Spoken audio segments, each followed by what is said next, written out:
was having a little connection problem, so now we're connected to the Wi-Fi. It should be fine. Okay, okay. So without Katie, we'd not be functioning. Katie's great. So you should show yourself on camera. Just kind of like smile yourself. Somehow there you go. Thank you very much. Okay. So now you know who's doing this. All right.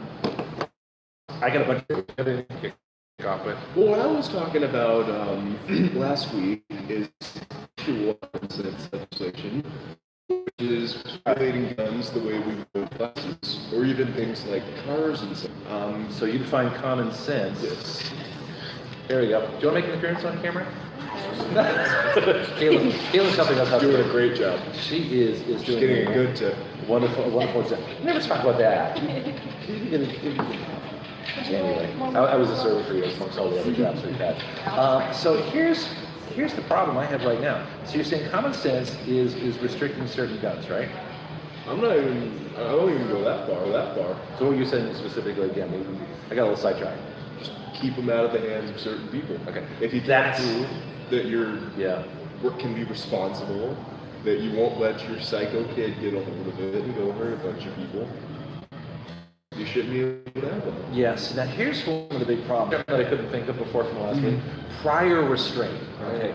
Prior restraint. And what that is, now if you notice me looking up and down here, I've got comments here, I've got 3 screens we're looking at. There's a lot of things going on here, 1+ notes and things like that. So that's why it gets a little confusing if you're trying to follow what all we're doing. I'm keeping track of the comments on the Oh, thank you. Yeah, if it's something that we miss, just kind of let us know. We'll get that in there too. So Katie's really been amazingly helpful. The problem is prior restraint or innocent until proven guilty. Somebody asked us to aim the camera down. Oh, aim the camera down a little bit? Okay, so we're going to do that. So, right, this is a work in progress. And so you can I would just tilt it. There you go. Like this? And then tilt it down a little bit. And then just hit it. Oh, try that. And then just hit a Facebook camera, right? Is that good? That looks great. That's good. And so now the crowd can't see the comments. So even though we see the comment on the screen, nobody else can either. So our good friend Tammy said we need more mental credibility care. What is that? Tammy, define mental credibility care, because we want to know. I assume she's saying it's more of a mental health issue. Well, let's talk about that, because that's one of the big ones right there. So this whole idea of mental health, all right, and the problem is, like I said, it gets back to the whole thing of prior restraint versus innocence or proven guilty. So in a free society, there are dangers, there are risks. People are driving cars, they're drinking alcohol, the potential for crimes, there are steak knives and drain cleaner and baseball bats, and there's all kinds of gasoline, chainsaws, there's dangerous stuff out there. And so, most governments in the world operate from prior restraint. You can't do this, you can't do this, we will tell you what you can do. The United States is unique in that we operate from innocent until proven guilty. In other words, there are certain prohibitions on things you can't do, but everything else you can. And so the question is, with the guns, I see it the same way.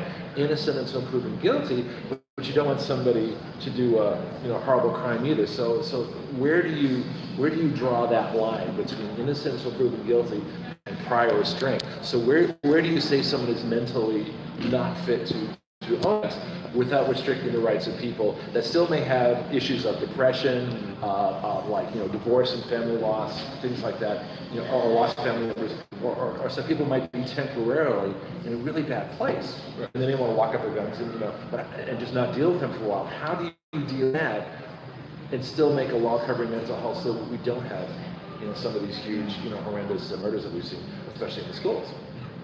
Well, first of all, we as a country need to do more to help people with mental illness. Okay. I mean, I myself dealt with quite a few over the years, particularly depression and anxiety.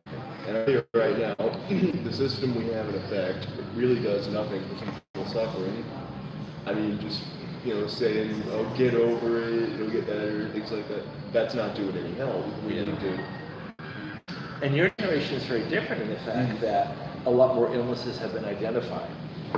Whereas a psychologist or a psychiatrist or a counselor or anything like that, you're immediately labeled as some kind of wacko, and you would never want to do that. You wouldn't want it for a job to know. You wouldn't want it for a security clearance. There's a lot of reasons why you would not want to do that, and now it's much more accepted.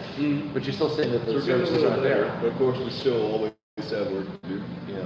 Yeah. And again, go ahead. Oh, sorry. But another thing is, framing this entirely as a mental health issue is a mistake. I mean, like I said, I've suffered from these issues over the years, and never once have I considered, and there are quite a few guns in my home. My family is gun owning. Right. That's part of where my love for guns came from. Yeah, see, mine was the opposite. I had this family. We couldn't even talk about guns in my family. It was such an extreme. So when I finally saw one, and I'm thinking to myself, and I actually took a lesson, you know, because I did it for self-protection, and I thought because I was, you know, newly married, and I wanted to be the you know, the guy to protect the family, and so but what I found is I was really good at it. And I thought, this is fun, you know. So what I thought was a necessary evil turned out to be a whole lot of fun, and that's the other aspect as well. So you growing up with guns, you know, especially when you have a political tradition that is against guns to a large extent. You know, and it's interesting, you're here in Florida where there's a lot of pro-gun Democrats. Yes. But if you go to California where I was, they are so anti-gun, it's unbelievable. If you even talk about guns, you're like labeled the enemy. So there's the Democrats and the Democrats, you know, as far as the issue goes. The Republicans and Republicans, you know, conservatives, constitutionalists. But the mental health one is going to be the biggest one. We got some which other comments here for a second. So we have anybody, we'll take a Rubio break. Should we explain Rubio breaks? Yes. Go ahead. So basically, Marco Rubio gave a little talk back in the day. Even while he was taking, Was it like bubbling away? It wasn't that. He took one break. Okay, that takes one break. Give him a break. Okay. So mental health. You know, comments on it. I want to revisit this next week. All right, because it is such a big issue. You know, like I said, on my list of many things to talk about here, you know, mental health goes to domestic violence, and there's a problem, and also family law stuff, and if you have, you know, a divorce, do people lose their firearms then? Not only, and there's two parts to this argument. There's one taking away, the other part of the argument is giving them back, and back has to be a due process way of that. And I don't know how to do it. That's why we're throwing it out now. This is the big and ponderable, is where do you draw the line? Because the federal government actually has a line. If you've been adjudicated mentally unstable, unhealthy, if you spent so much time in a mental hospital or facility, you can't own a firearm. They're very blatant about it. Now people seem to be much further into the prevention aspect, saying, okay, well, if we think you might have a problem, you know, it gets into that prior restraint area, and that's where I have a problem. Have you thought through I don't think I've ever asked you this, the prior restraint versus innocence, what proves you guilty? What makes for a freer society? You don't have to throw that all in answer right now. Put them on the spot. I do that sometimes. Okay. I want to change the topics a little bit. There's an organization, I know it's part of March for Lives, and A Road to Change. There's a lot of young people around the country right now, and what they're doing is they're protesting Second Amendment stuff. They want what you would call the common sense, or the left calls the common sense gun control restrictions, which I think are all blatantly unconstitutional. We'll get a second. We should do a Second Amendment too. We'll get a big chat on that. Oh, we got one from Katie. What's Katie say? She said, I think if someone has repeat domestic abuse or disputes, then they should get their access to guns restricted. Okay, and that's a fair point of view. And then so just domestic disputes, you know, and here's the thing too, you know, from being the men's rights guy that I am, the father's rights guy, you know, I think of situations where there's a lot of guys who are accused of domestic abuse, and that you get restraining orders and things like that, and there's people that legitimately need it. I mean, they're dangerous people out there. But the question is, there are also false accusations too. So there has to be a due process in there too. So if you're going to be accused of domestic abuse and have your firearms you know, potentially removed, there has to be an appeal process and a due process, and there has to be a certification that says, okay, if we're going to do this, we need second opinions, we need to really make sure. And the other thing is, you know, especially women, why aren't more women learning how to defend themselves? Why aren't there more women? You know, because it's really, we'll get into this too in a little bit. This is very much a men versus women. There are a lot more women in favor of gun control than men. So really kind of, let's get really controversial, shall we? Okay, but that, because that's what it comes down to. This is, and I'll get to Greg's theories of life. They're victims of the Parkland shooting. I mean, these are people that have suffered a horrible tragedy, and they're going around and they're trying to change legislation and build votes and things like that. Hey, how you doing? All right. Don't mind us. We're just making a video. Okay. There we go. So, Road to Change. You know people involved with that. Yeah. I mean, even though there's certain things I don't agree with them on, I have a lot of respect for them. Okay. Like, particularly David Hogg and Gonzalez. I look up to both of them quite a bit. Why? I mean, they went through something absolutely terrible. They did. And they came out on top of it. And instead of just accepting that this bad thing had happened and being miserable about it, tend to do, or instead of letting the older people dominate the conversation, they Oh yeah, here we go. The older people dominating the conversation. Well, I mean, listen, all right. After every shooting, it's generally the parents, politicians who are exclusively doing the talking. This is the first time we ever had people who were actually there come out and. Now there've been other people there. I mean, the guy who actually saved people in the Texas church that used an AR-15 to stop somebody using an AR-15. So you got exactly. So you got exactly the same firearm to use. This is why you can't judge the firearm. Yes. You have to judge the person in the intent. And then it becomes, how can these folks go around and eliminate? A lot of people suffer tragedies, not like that one, that are of the same age, that are coming back from Iraq and Afghanistan in combat, and that's a tragic situation. You have to, first of all, to have to do that, but secondly, that's traumatic. There's a lot of PTSD going on, a lot of issues out there. People that actually use firearms to save traumatic situations. So all these different situations. My problem is that I think these kids are being misled. I think they're being given false hopes that they can go change legislation and they can do all these good things, And two, they have no right to take away the rights of other people. And that's not getting through to these kids. They're giving this false hope that if they go up here and they make these speeches and that they get all this recognition and they think they're doing a good job. I think they're being exploited specifically because they went through that tragedy in Harvard. Well, I mean, I don't think anyone's pulling their strings. I've just seen. But there's a lot of people here. What the conservatives would say is, it's all well and good to make these nice speeches. All right, there we go. Thank you. Okay. But just anytime the table gets slightly bumped, it's shaking really bad on the visual. Oh, it is? Okay, so we have to watch out. All right, so... See, like, as the table shakes, this shakes, and the visual for the video shakes really bad. Okay, all right. This is live. I mean, like I say, we're not editing out all our glitches and problems and hassles and things like that. But I think going to the chair is a good idea. I think we'll work on that for next time. So we're learning. We're learning to do something. This is the first time we've done one inside, so we don't know what's going to happen. But go ahead. My goal going into this, and I might just be being idealistic here, we'll have to see what happens, but I'd like to, with the help of our viewers, write a bill that keeps good people, good, honest, law-abiding citizens, keeps their right to own a gun. But how do you define that? Like I say, and takes them out of the hands of the criminals, the abusers. Well, criminals shouldn't have guns anyway. Right. I mean, that's obvious. But the thing is, criminals don't buy guns in gun stores. They steal them. I had, when I was back on the air at WUI, one of my guests was Sheriff Johnson and Chief Tyndall was the Chief of Police in Milton. And they both told me that a lot of people leave guns in their cars here. And sometimes they leave their cars unlocked, and criminals are just walking in. They're taking guns, they're taking prescription medicine, they're taking things from their cars. So if you left your gun in a car, you're part of the problem. Don't do that. Yeah, you shouldn't have to tell you. Yeah. This is a Greg and Donny. Now that is a common sense gun measure. Okay, don't leave it in the car. Your gun in the car. Yeah, keep it on you. Yeah. If you go to a place where you can carry it, don't bring it. Leave it locked up at home. And so these are common sense things. But when people use the euphemism common sense, and it kind of goes, all right, we've covered mental health, we've covered, and like I said, the domestic abuse. As long as it's false accusation, we have a appeal and due process. Yes. I'm certainly. I don't know, but then the thing comes up. Let's get to felons.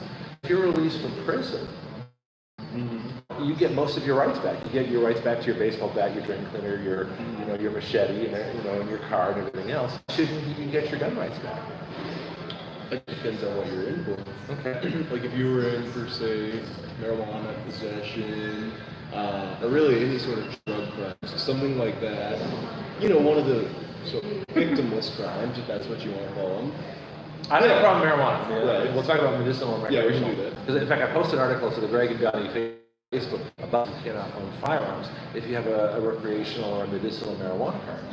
Okay, and I think Pennsylvania is one of them. Right in my inner libertarian. Yeah. And saying a libertarian side, so I have like a conservative libertarian, you have like a liberal libertarian, which is too many L's, it's alliteration, right?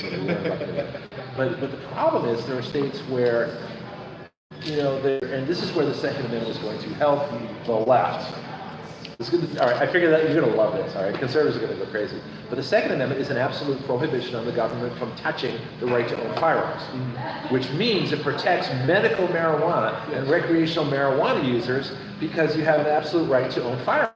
The Second Amendment protects marijuana users from having their gun rights restricted. How's that for a new legal thought definition? Yeah, I think why I'm so anti-gun control is that it's all but been confirmed that the war on drugs, really through Nixon, Reagan, Clinton, and now Jeff Sessions, is entirely racially motivated. I don't go that far. Katie, you got one for us? Comments. All right, why don't you say? Let's get the motivated. See, that's the problem with the left, and this is one of the areas we're going to disagree on. Is that the left sees people as groups.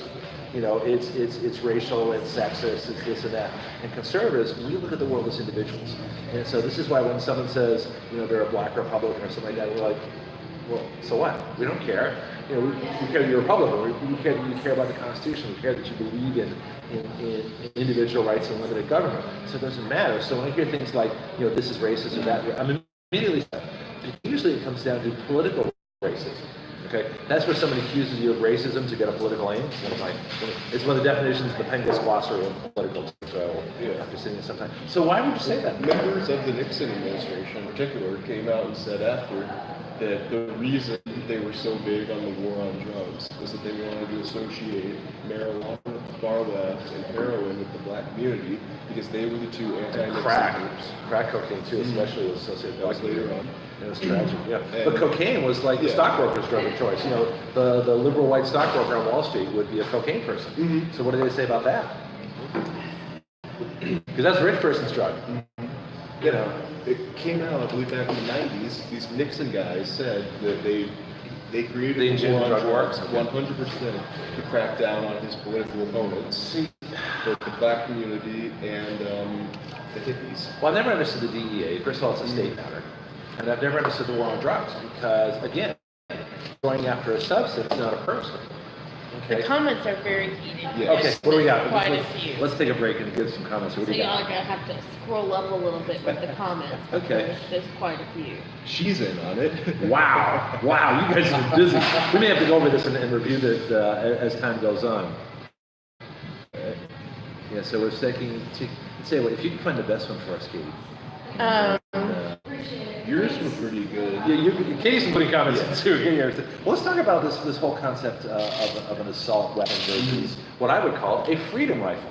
So in other words, if I ask you the question, you know, if you ask me, so for me it represents freedom. I would ask you, why don't you want a freedom rifle? You know, so it all depends on how you phrase the question. And so this whole idea is used all the time, the assault weapon. Again, unless you're assaulting somebody, there are different categories of rifles and handguns. Semi-automatic, fully automatic, single shot, bolt action, lever action, shotgun. They have different classifications. Assault weapon isn't one of them. That was a made-up term. So this whole idea, it's as a nasty thing to try and make people feel it's an assault weapon, I'd say, because it's not an assault weapon, and you don't have any right to tell me what I need. So, because I know there was a question on that. So assault weapons versus freedom rifles. Where would you come down on that? You know, I'm about to make some right-wing heads explode, but I really do think that, especially with Jeff Sessions heading up the Justice Department, Not my favorite. Yeah, improper. So what we're trying to do is lay the groundwork here for this bill. So you can't put gender lines into it. That's not why I want to do it. That's more the understanding of the issue. In other words, if you're going to talk about this issue, you have to talk about it in terms of gender because it does, in a lot of places in the country, it does make a huge difference. And I'm happy to say I don't think as much in the South. You got some more issues? I got tons. Yeah. No, do you see my notes here? This is just for today's show, okay? All right. I'm a radio host. I over-prepared. Sorry, I got too loud here. Should we just how are we doing here? I got a little bit more time. But we're here at Brew Angels. And so I guess if anybody wants to, we're going to do a couple more shows here, at least one. Because we have Bill Fettke who's going to join us. He's running for Escambia County Commissioner. He'll be here 1:30-ish. We're not sure exactly when. We'll probably be in the middle of lunch at that point anyway. But yeah, if folks want to come down to Brew Angels, you know, we wouldn't mind a live studio audience just to see. Don't mind the place. You know, They're great here. Brew Angels is really nice. So Sean is the owner, and they make their own beer. In fact, we're hopefully going to get their brewing right now. And and so we're going to get some craft selections and things like that. And Caitlin is serving us and keeping us going here. See, the previous weeks we were outside. It was miserable. It was really miserable. So you're listening to and watching, the Greg and Donny, a lot of things. We talked about the Parkland kids. I think they're being hardly manipulated. We talked about the whole whitening the assault weapon thing. Polls. They've done nothing here on polls. A lot of this is driven by polls. And polls are done to sort of like manipulate people into a predetermined answer. And so the way have you ever been asked a poll on a gun question? Because you see them all the time. 96% of people want assault weapons regulated. But if I ask the same question, do people want their freedom rifles confiscated? They would say no. So it really depends on how you ask the question. So polls are something that I've always had a lot of. Here's something I wrote here: more severe penalties for using guns in crimes. One of the comments actually raised that issue too. So would this make sense? That if we're going to protect the rights of the law-abiding citizen, have really strict reasons for either taking away or not having any what I think of as gun control, would it make sense to have really severe penalties for using a gun in a crime, like doubling, tripling, not just losing the right as we mentioned earlier, but really severe jail time. So in other words, we're going to give you the maximum possible latitude, which is you can't touch the right to own and carry. But if you abuse that right, then it's a problem. Yeah. Y'all have two very interesting comments right now. They're both kind of longer. Okay. If you scroll up a little bit, one is from, I think, one of your friends, right? Scroll up a little bit. This is we get concerned or we get liberal comments. You can still know each other, yeah. But Yeah, this one, and then there's another one from the next one. Okay, so all right, and that's what's we got here? Chapita has a comment talking about protecting themselves from government. That's a whole issue that I haven't raised yet. Yeah. And this is something I think we both agree on. Listen, I want to go back a little bit in history.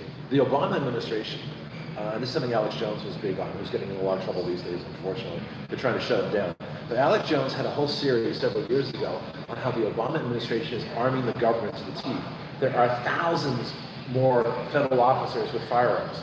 Yet he was restricting the rights for law-abiding people. I don't know if you remember this. Conservatives, the real diehard conservatives, remember a YouTube that Obama made when he was campaigning the first time, back in 2008, where he says we need a domestic security force every bit as big as the military.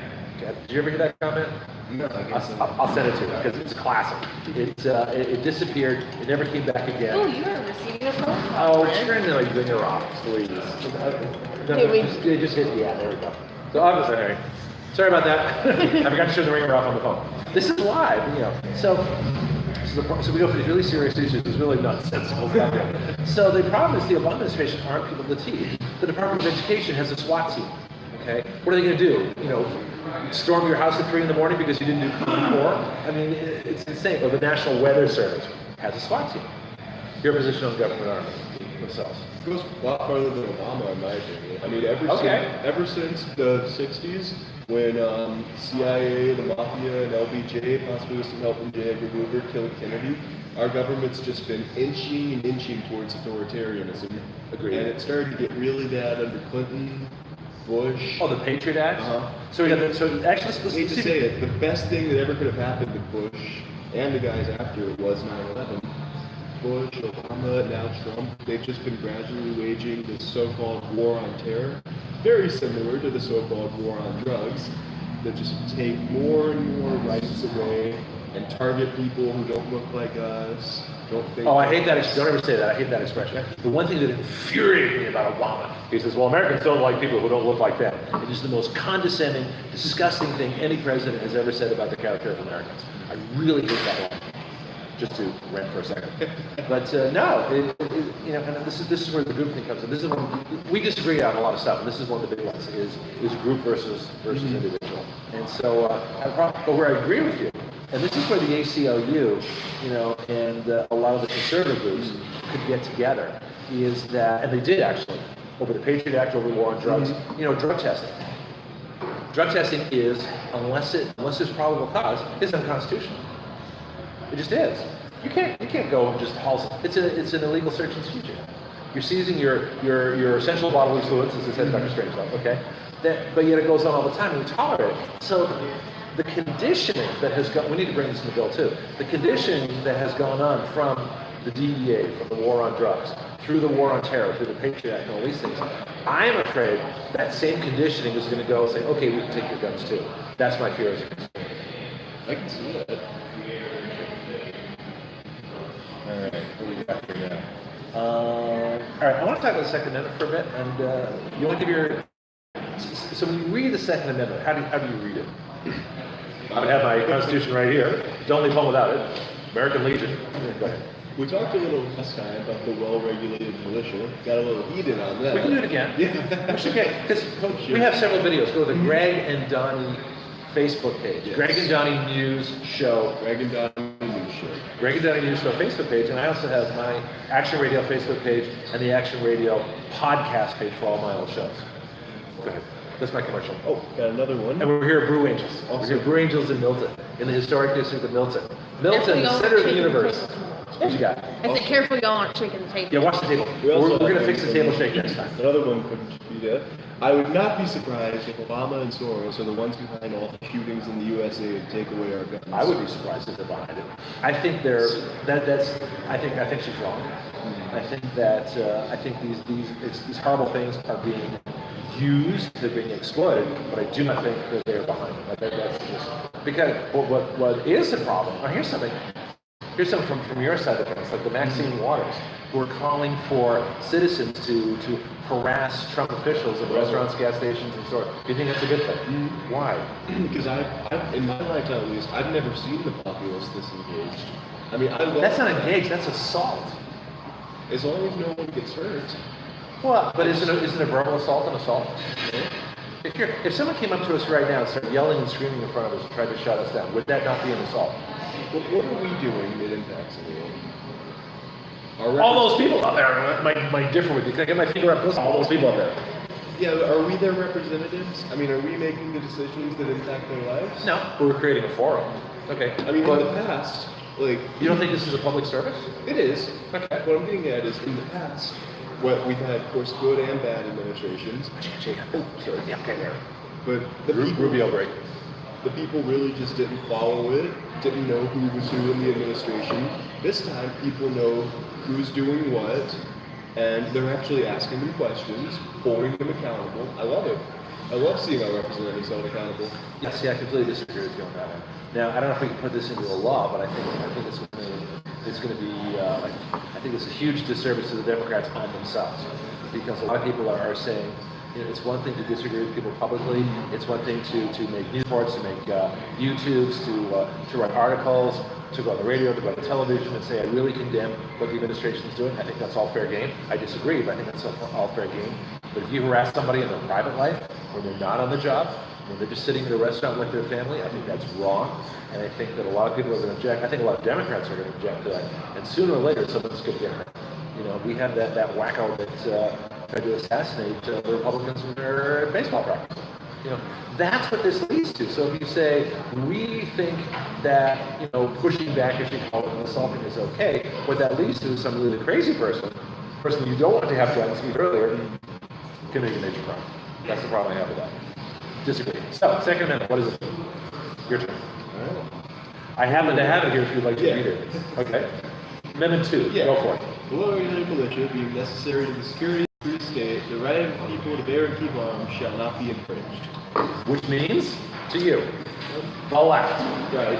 We debated last time what regulated means. Okay, well, I know it. I told you what it meant. Yes. Still, I think that... So why is it arranged this way? Let's think about a well-regulated militia being necessary to the security of a free state. The right of the people to keep their arms shall not be infringed. Let's work backwards. I think the Second Amendment was written backwards. I think they goofed. They should have said, you know, the right of the people to keep the bear arms shall not be infringed, which includes a well-regulated militia being necessary to the security of a free state. That would have made more sense to me. I think they goofed. Anyone else think they goofed? Yeah, I mean, the states can rewrite that too. But all right, so what is infringed? What is infringed? Well, like... With the Surrey on top, or the fringe, you know, the fringe of a lampshade, the fringe of anything is, the fringe group is the wackos on my end, when everything was coming out, and said, yeah, it just came right out. And also some on your end too. I believe it was just Chief Justice. My wackos say that your wackos didn't say. Well, exactly. We should have our wackos. The Second Amendment should be abolished. That's what they mean when it says it should not be infringed. What? How can you get that interpretation? They said because it says shall not be infringed. They said it should be abolished. No, I'm saying like those wackos who were. Okay. But shall not be infringed. To infringe, the infringe is you're breaking the law. So this is a prohibition on government. This does not give you the right to keep and bear arms. Natural right. We get the natural rights in there too. But what it says is the government is prohibited from touching the right to keep and bear arms.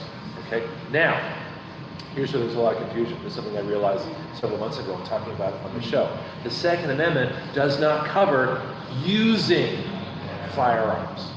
Okay? So when it says you have the right to keep and bear, the right to own and carry, that is a right that cannot be touched. Therefore, you can own anything, you can carry anything, you do what you want. But the minute you cross over that line, and I don't know where, it was something we should debate too. In the crime bill, or the gun bill we're going to try and write, does intent become reality? All right. So if you intend to use a gun in a bank robbery and you're driving to the robbery, are you in fact committing a crime with that gun? I would say yes. Mm-hmm. Agree? Yeah. Okay. And the use of firearms is governed by laws like brandishing, kidnapping, assault, murder, terrorism, everything from the most minor to the most major. Those are already in criminal law.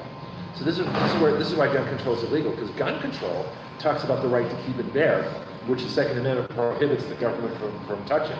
But using firearms is very much in the purview of government to regulate. Oh, wake up! Just teasing here. I'm sorry. Don't mind me. It's been too much fun. Our producers are getting a little long with me here. But does that make sense?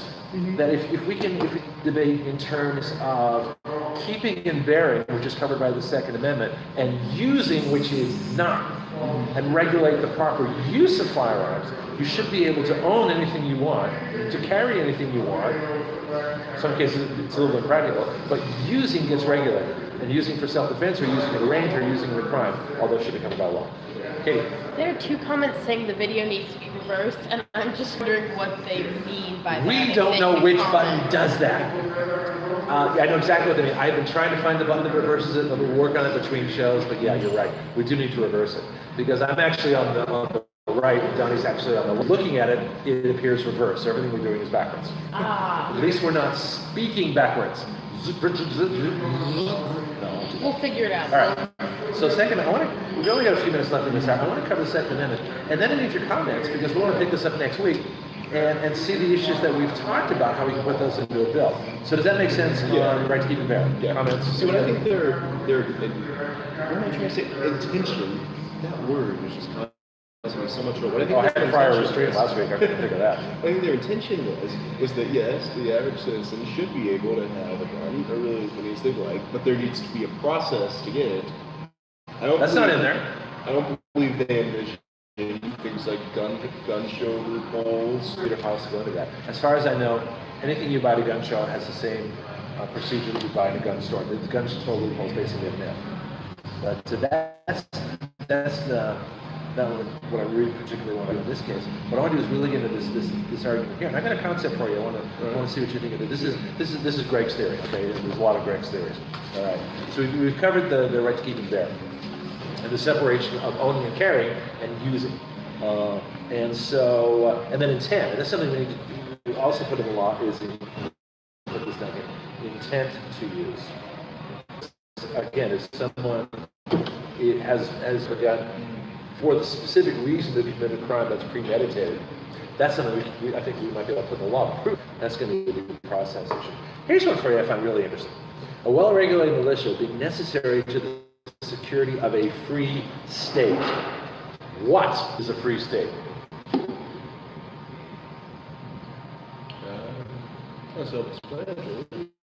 No, it's not. No, you don't.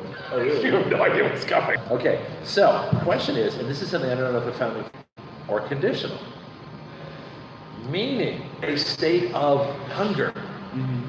You're hungry. If you're okay, you're thirsty. If you want to maintain a state or condition of, it's not geographical, it's conditional on you as a person. So in other words, if a militia is necessary for people to maintain a state of freedom, regardless of where they are in the country, that changes the whole Second Amendment. I know. Think about it. You think about it too. All right. So think about that for a second. So what if a free state was in Connecticut or it was in Nebraska?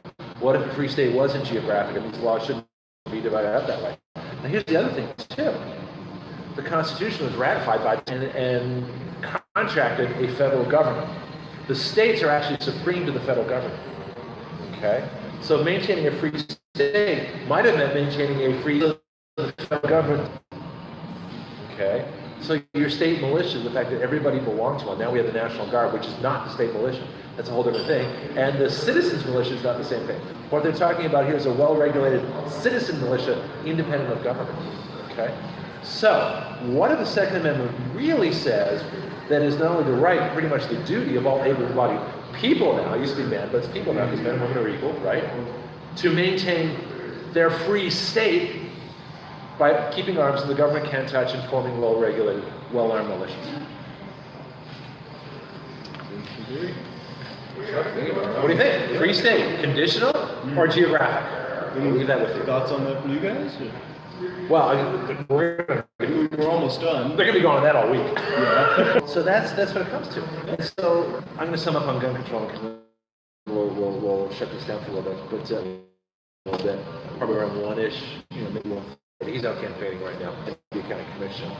So to me, because of what I just said, because of that entire rant that I went through with the Second Amendment, that it is conditional, that you have to be able to maintain militias that are to own and carry firearms, cannot be therefore all gun control that touches or infringes in any way on the right to carry, which includes the type of firearm, whether you need a concealed carry permit, all this other stuff, all right, is in fact an infringement and therefore is unconstitutional.